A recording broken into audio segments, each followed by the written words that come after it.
Imaginez un arbre, petit et fragile. Tout pourrait lui arriver. Peut-être va-t-il mourir lors d'une tempête, ou d'un manque d'eau, ou peut-être même des erreurs de cette personne. Alors pourquoi s'en occuperait-elle alors que rien n'assure qu'un jour il devienne un grand arbre? Tout comme cette personne se posait cette question vis-à-vis de son arbre, nous demandons si ça vaut le coup de croire et d'avancer vers nos rêves incertains. Parfois nous avons peur, peur d'échouer, peur d'être critiqués, peur d'être rejetés. Et pour cette raison nous n'osons pas.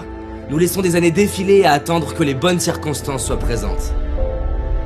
Nous préférons nous trouver des excuses plutôt qu'oser y croire. L'excuse de ne pas avoir le bon corps, la bonne enfance, les bons parents, la bonne intelligence. L'excuse que c'est trop dur. L'excuse que certaines personnes ont essayé et ont échoué. Mais vous savez, risquer d'échouer, c'est risquer d'apprendre. C'est risquer d'être fier de soi. C'est risquer d'être heureux. Et peut-être même de réussir. Pour en revenir à cet arbre, c'est vrai, cette personne n'a aucune garantie de réussir. En revanche, si elle écrase elle-même son arbre, l'histoire est finie. Elle a la garantie de ne pas y arriver. Si on écrase nous-mêmes nos rêves, il n'y a plus aucune chance de les réaliser. En y croyant et en osant, je ne peux pas vous dire que vous réussirez. En arrêtant d'y croire, je peux vous garantir que vous échouerez. Alors pourquoi ne pas tenter?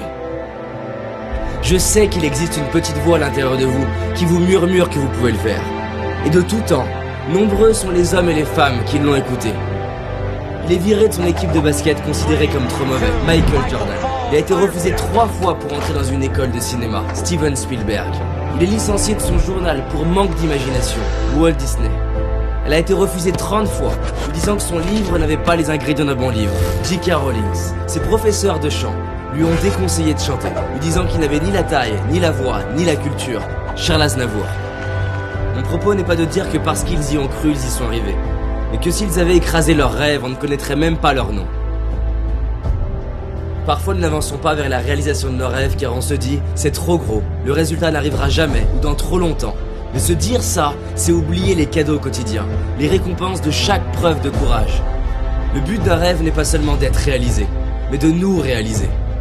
On peut perdre notre argent, notre métier, ce que l'on possède, mais pas la personne que l'on est devenu. Combien ça vaut d'être devenu la personne que vous êtes aujourd'hui? Combien ça vaut de pouvoir devenir la personne que vous méritez d'être demain?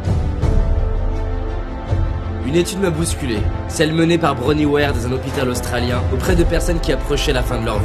Et beaucoup d'entre eux avaient des regrets. Non pas pour les choses qu'ils avaient faites, mais pour celles qu'ils n'avaient pas faites, les risques qu'ils n'avaient pas pris, les rêves auxquels ils n'avaient pas donné de chance. Au dernier jour de votre vie, qui avez-vous envie d'être? La personne qui a écrasé son arbre par peur d'échouer, ou celle qui n'a peut-être pas réussi, mais qui devant son miroir ou ses enfants, droit dans les yeux, avec des larmes de gratitude dit « Je suis fier de moi ». Lorsqu'on dit oui à nos rêves, on inspire ceux qu'on aime à donner une chance à leurs propres rêves.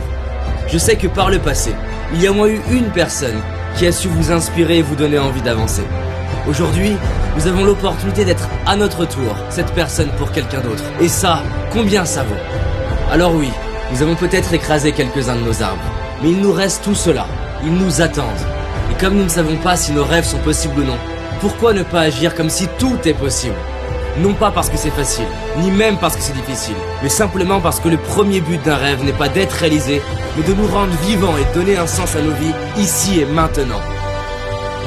Aujourd'hui nous avons un choix, celui de donner une chance à un rêve, le choix d'y croire, le choix de nous en occuper, le choix d'agir. Alors donnez une chance à vos rêves, juste parce que peut-être c'est possible, et que quoi qu'il arrive, vous serez fiers de vous.